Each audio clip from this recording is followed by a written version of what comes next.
But under your tenure, there were reports of extrajudicial killings, the discovery of bodies in River Yala. Is there any responsibility that you personally accept?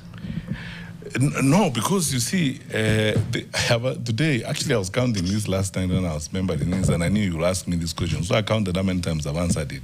Today's going to be the 6th time I'm talking about it in public.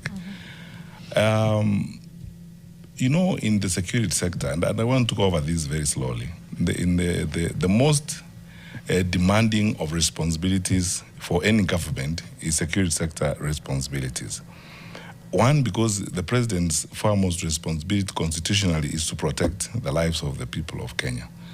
And secondly, then the president vests some of that in his Minister for Interior and Coordination of National Government, in our case, who actually sits in the office of the president, who's a minister in the office of the president. And then the minister coordinates.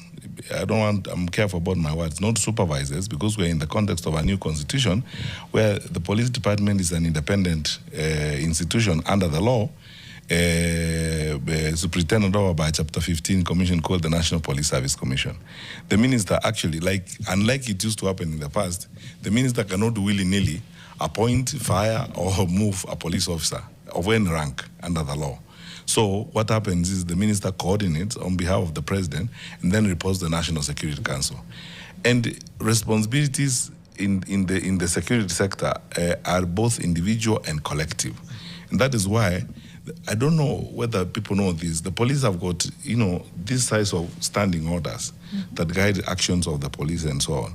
Because the theory or the ideology of policing in our country is civilian supervised, and it's intended to keep law and order. Because we are not in a hostile environment, we are not at war. So the role of the police is basically to keep law and order and to keep the country secure.